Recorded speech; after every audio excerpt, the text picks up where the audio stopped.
अस्सलाम वालेकुम, मैं हूँ शाहजेब खानजादा। लाहौर में गुज़िश्ता रोज़ रैली निकालने की कोशिश के दौरान तहरीक इंसाफ के कारकुन अली बिलाल की हलाकत हो गई है। इस हवाले से पंजाब की निगरान हुकूमत पर संजीदा सवालात उठ रहे हैं।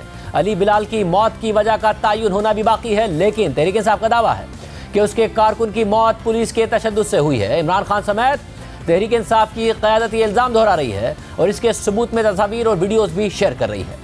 पंजाब पुलिस ने तहकीकात के लिए 2 अफसरान पर मुश्तमिल कमेटी तश्कील दे दी है, लेकिन जियो न्यूज़ के ज़राए के मुताबिक इब्तिदाई पोस्टमार्टम रिपोर्ट से पता चला है कि अली बिलाल की मौत तशद्दुद से हुई है और अली बिलाल के जिस्म पर तशद्दुद के निशानात थे। गुज़िश्ता रोज़ तहरीक इंसाफ ने लाहौर से रैली निकालकर इंतखाबी मुहिम शुरू करने का ऐलान किया था, मगर पंजाब की निगरान हुकूमत ने कल ही लाहौर में दफ़ा 144 नाफिज कर दी थी और फिर कल ही तहरीक इंसाफ ने दफ़ा 144 के निफाज को अदालत में चैलेंज किया और आज निगरान सूबाई हुकूमत ने दफ़ा 144 की पाबंदी अदालती फैसला आने से पहले ही ख़त्म कर दी है। मुसलसल पंजाब की निगरान हुकूमत की गैर जानिबदारी पर सवाल उठ रहे हैं। हमारे साथ मौजूद है निगरान वज़ीर इत्तलात पंजाब आमिर मीर साहब, बहुत शुक्रिया हमें ज्वाइन करने के लिए। आप कल भी हमारे साथ मौजूद थे और उसके बाद एक वाक़या हुआ जिसमें, और अनफॉर्चुनेट वाक़या है कि अली बिलाल की मौत हो गई है जो कि तहरीक इंसाफ का कारकुन है। और अब जियो पे भी रिपोर्ट हुआ कि इब्तिदाई पोस्टमार्टम रिपोर्ट के मुताबिक उन पर तशद्दुद हुआ है, यानी कि पुलिस ने गिरफ्तार भी किया, तशद्दुद भी किया, कारकुन भी मारा गया। क्रैकडाउन आप लोगों ने अलग कल किया था, ये क्या कर रही है निगरान हुकूमत? जी शाहजेब, ये जो आपने चार्जशीट बयान किया, इसका जवाब ये है कि अभी तो ये इस्टेब्लिश नहीं हो पाया कि इस जो पीटीआई का कारकुन था बिलाल अली उर्फ जिले शाह, इनकी मौत जो है वो किन हालात में हुई है। और ये कल रात से इसकी इन्वेस्टिगेशन चल रही है और अब आईजी पंजाब ने एक 2 member fact finding inquiry committee बनाई है जिसकी रिपोर्ट आने में 3 दिन लगेंगे। उसकी वजह यह है कि जो प्रिलिमिनरी इंक्वायरी है उसमें एक जो CCTV footage services hospital Lahore की सामने आई है, उसमें एक गाड़ी है काले रंग की, वो इस शख्स की बॉडी को लेके आती है। वहां पे एक ईटी वालों की एम्बुलेंस खड़ी होती है और एक बंदा निकल के उनको कहता है कि ये बंदा जख्मी है, इसको अंदर लेके जाना है। वो अब इसे स्ट्रेचर पे डाल के अंदर ले जाते हैं। अंदर जाके पता चलता है बंदे की डेथ हो चुकी है। डॉक्टर कहते हैं रिसीव्ड डेड, तो वो बंदा वहां से गायब हो जाता है। अब उस सीसीटीवी फुटेज से हम ये पता लगाने की कोशिश कर रहे हैं कि गाड़ी किसकी थी। इसमें काफी सारी डेवलपमेंट है, लेकिन अभी जो फैक्ट फाइंडिंग कमेटी है, चूंकि उसने अपनी रिपोर्ट देनी है, तो मैं आपको ज्यादा तफसील नहीं बता सकता। लेकिन हम मगर आमिर साहब कम से कम, क्योंकि ज़रा गाड़ी मौजूद है और नज़र आ रही है फुटेज में, गाड़ी का नंबर, किसके नाम पर गाड़ी है, वो शख्सियात जो लेकर आई उनको आइडेंटिफाई करना, क्योंकि पुलिस ही खुद तहकीकात कर रही है, इल्ज़ाम भी पुलिस पर लग रहा है। अगर स्लो तहकीकात हो या फिर नतीजा ना निकले तो यही तासुर जाता है कि पुलिस क्योंकि खुद इन्वॉल्व है तो कुछ नतीजा निकलना नहीं है। शाहजेब देखें, अब देखें ना, अब अगर इसकी इन्वेस्टिगेशन पुलिस ने नहीं करनी तो किसने करनी है? और आप अगर सोशल मीडिया की बातों पे जाएं तो वो तो ये कह रहे हैं कि इन्होंने मारा है। अब मैं सवाल ये करूंगा कि इसकी मौत का हमें फायदा हुआ या नुकसान हुआ? ये डेड बॉडी जो हमारे पंजाब पुलिस पे एक स्टिग्मा बना के लगाने की कोशिश की जा रही है। अब प्रॉब्लम इसमें ये है कि अभी तक पीटीआई का कोई वर्कर, कोई लीडर ये नहीं बता सक रहा कि इस बंदे की डेथ कहाँ पर हुई, किसके सामने हुई।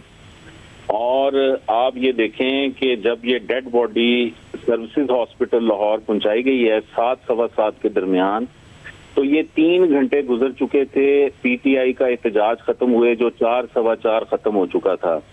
अब हमारे लिए ये एक मिस्ट्री है। देखें, हम पे तो एक केस डालने की कोशिश की जा रही है ना, तो अब अगर इसको हमने फैक्ट फाइंडिंग कमेटी बनाई है तो उसका बुनियादी मकसद ये है कि ये वाकया क्या है। मगर मुतालिका पुलिस अफसरान क्या कह रहे हैं? उनसे अगर बात हुई है वो क्या कह रहे हैं? अगर कोई, आप कह रहे हैं कि कोई कारकुन नहीं बता रहा उसके सामने हुआ है, तो मुतालिका पुलिस अफसरान क्या कह रहे हैं? उन्हें गिरफ्तार किया गया, उसके बाद क्या हुआ? देखें, इसमें 2 बातें हैं। पहली बात यह है कि जो पोस्टमार्टम प्रिलिमिनरी आई है रिपोर्ट, उसके मुताबिक इसके 2 इंजरीज हैं, एक हेड में है, एक एब्डोमिनल इंजरी है। एपरेंटली जो कि अभी स्टैब्लिश नहीं हो पाया, सर्कमस्टांशियल एविडेंस जो है अभी तक ये हम स्टैब्लिश नहीं कर पाए, लेकिन नजर ये आ रहा है बज़ाहिर उसको हिट किया है किसी गाड़ी ने, जो उसको 2 चोटें लगी हैं जिससे उसकी डेथ हुई है।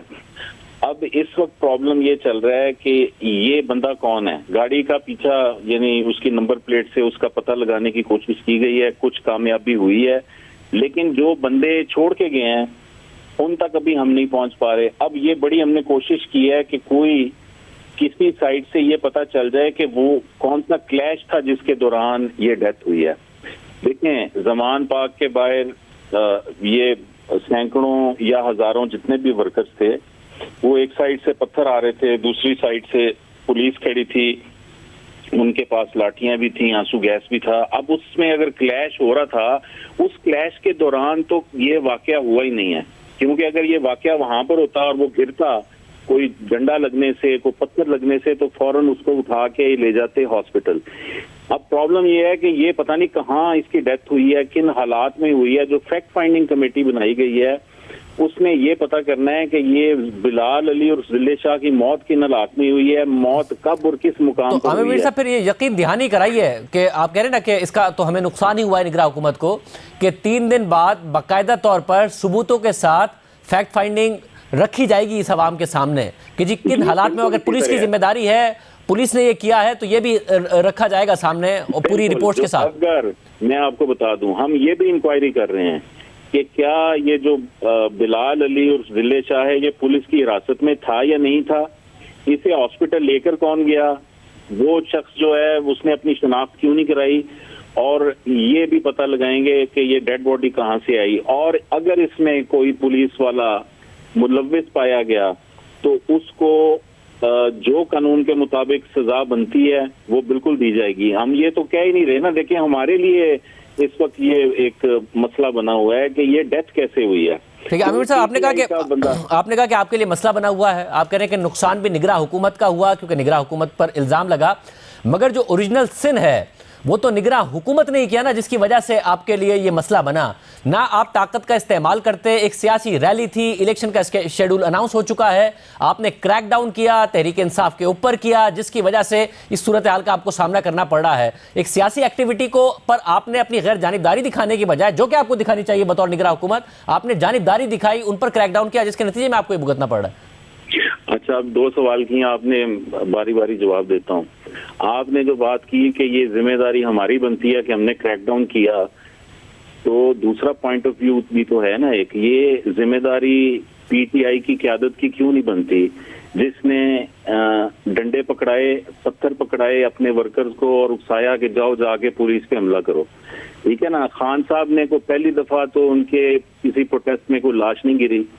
अब अगर मैं ये कहूंगा कि वो अपने वर्कर्स की लाशों को सियासी ईंधन के तौर पे इस्तेमाल करते हैं अपनी तहरीक आगे बढ़ाने के लिए, तो ये सियासी बात हो जाएगी, इसलिए मैं नहीं कर रहा। वैसे मगर देखिए ना, ये जो पुलिस वहां पर थी इसलिए कि उन्हें रोकना चाहती थी, आपने 144 लगाई। कल आपने कहा था कि पीएसएल की वजह से लगाई है, पीएसएल खत्म होगा तो हटा लेंगे, उसके बाद सियासी एक्टिविटी करें। आज आपने अदालती फैसले से पहले हटा ली, हालांकि आपने कहा था अदालत फैसला देगी तो हटा लेंगे। यानी कि आपने तहरीक इंसाफ की रैली रोकने के लिए लगाई थी ना, जो कि निगरान हुकूमत का काम नहीं है। आप न्यूट्रल हुकूमत होना चाहिए आपको। शाहजेब, देखें, अब मुझे आप ये बताएं कि जब जज साहब जो हैं वो हुकूमत पंजाब को ये कहेंगे कि आप पाबंदी हटा रहे हैं या मैं हटाऊं, तो अक्लमंद के लिए इशारा काफी होता है। नहीं सर, हुकूमत के लिए तो फैसला काफी होता है। अगर वो फैसला देते आप हटाते, वरना आप अपना केस लड़ते। आप कहते कि जी पीएसएल हो रहा है, जो केस आप मीडिया पर लड़े थे अदालत के सामने भी लड़ते ना। मुझे आप ये बताएं कि अब मैं क्या कहूँ, फिर सियासी बात हो जाती है। पीटीआई वाले केस लेके गए थे, फैसला तो यही आना था, किसी ने पूछा ही नहीं हमसे, सीधा ये कहा गया कि आप ये हटाते हैं पाबंदी या नहीं हटाते। अब जो आप इलेक्शन शेड्यूल की आपने बात की थी, वो बात दरमियान में रहेगी, वो भी मैं आपको बता दूं। ये इलेक्शन शेड्यूल जो है ना शाहजेब, इसके मुताबिक जब इंतखाबी निशान और उम्मीदवारों की फहरिस्त जो है वो 6 अप्रैल तक जारी होनी है। उसके बाद उम्मीदवारों को इलेक्शन कैंपेन के लिए 22 रोज दिए जाते हैं। अब इन 22 दिनों से पहले की जितनी सरगर्मी है वो सियासी है, वो इलेक्शन कैंपेन नहीं है, उसे इलेक्शन मुहिम नहीं माना जाता। और इलेक्शन कमीशन भी ज़ाब्ता इखलाक की खिलाफ वर्जी होती है उस पर अगर कार्रवाई करेगा तो 6 अप्रैल के बाद करेगा। इसलिए कल की सारी जो सरगर्मी थी वो सियासी थी, वो मगर इलेक्शन मगर मुहिम का सियासी हिस्सा नहीं सरगर्मी भी रोकना तो निगरान हुकूमत का काम नहीं है। वो भी एक सियासी जमात को टारगेट करते हुए रोकना तो निगरान हुकूमत का काम नहीं है। कल आपने कहा था कि हया मार्च वालों ने औरत मार्च वालों को धमकी दी हुई है वो तेजाब फेंकने की। हया मार्च वालों के खिलाफ आपने कुछ किया नहीं, जो कि करना चाहिए था अगर ये धमकी दी हुई थी। तहरीक इंसाफ के ऊपर आपने क्रैकडाउन किया, जिसकी वजह से उनके कारकुन की हलाकत हो गई है। आप कह रहे हैं कि उसके खिलाफ तहकीकात होगी और 3 दिन में नताइज रखे जाएंगे। तो आइंदा आप यकीनी बनाएंगे कि तहरीक इंसाफ अपनी सियासी सरगर्मियां करे, निगरान हुकूमत एक जानीदार हुकूमत के तौर पर नहीं नजर आएगी? मैंने आपसे कहा है कि जो है 6 अप्रैल के बाद इलेक्शन कैंपेन शुरू होनी है, उससे पहले इलेक्शन एक्टिविटी है। अब ये जो आप बार बार कह रहे हैं, ये बात तो मैं बिल्कुल तस्लीम करने को तैयार नहीं हूं कि ये डेथ हुई है या ये जो आप जिसे क्रैकडाउन कह रहे हैं, ये हमारा जो पंजाब पुलिस है, लाहौर पुलिस है, उसने डिफेंस में जो कुछ किया है उसको आप जो है क्रैकडाउन का नाम दे रहे हैं। ये ज्यादती तो ना करें। मतलब देखें, आप पुलिस अग्रेसर थी, 144 लगाई, फिर वहां पे पुलिस गई, फिर क्रैकडाउन हुआ। ये नहीं हो सकता कि आप अग्रेशन करें और उसके बाद कहें कि हम तो डिफेंस कर रहे थे, अपना अग्रेसर थे आप। शाहजेब देखें, मैंने कल भी आपसे बात की थी, ये आज कोर्ट में गए, कोर्ट ने आधे घंटे में इनको इजाजत दे दी। 144 कोर्ट ने कहा जी कि आप उठा दें, नहीं तो हम उठाते हैं, हमने उठा दी। अब मैंने कल भी ये सवाल किया था कि जब आप 144 इन्फोर्स करती है कोई गवर्नमेंट, वो तो कानूनी है। अब उसको अगर कोई पीटीआई समझती है कि ये गैर कानूनी हमें रोकने के लिए किया गया है, तो वो कोर्ट में जाना चाहिए था ना उन्हें। ये कल सुबह कोर्ट में चले जाते तो ये सब कुछ ना होता। ये अच्छा है, हमने 144 लगा दी थी, वो कल सुबह कोर्ट में चले जाते तो हमारी 144 खत्म हो जाती। हम 144 ना लगाते, ये नहीं कह रहे आप, हमने लगा दी थी, मगर ये सब ना होता अगर अदालत से जाके ये इसको हटवा लेते। आमिर मीर साहब, ये कैसी लॉजिक है? कल तो 144 की इन्फोर्समेंट लाजमी थी ना, जितने यहाँ पे एक्टिविटी चल रही थी। अब हया मार्च वाले जो हैं, कहीं आपको पता चला है हया मार्च भी कहीं पे हुआ है? हमने कंट्रोल किया है तो ये सब कुछ हुआ है ना। मतलब यानी अब तो इजाजत है ना उन्हें, वो कह रहे हैं अब हम दोबारा निकलेंगे, तो अब तो सियासी सरगर्मियों की इजाजत है तहरीक इंसाफ को। निगरान हुकूमत के तौर पर ही एक्ट करेगी, न्यूट्रल। जी बिल्कुल ऐसा ही होगा।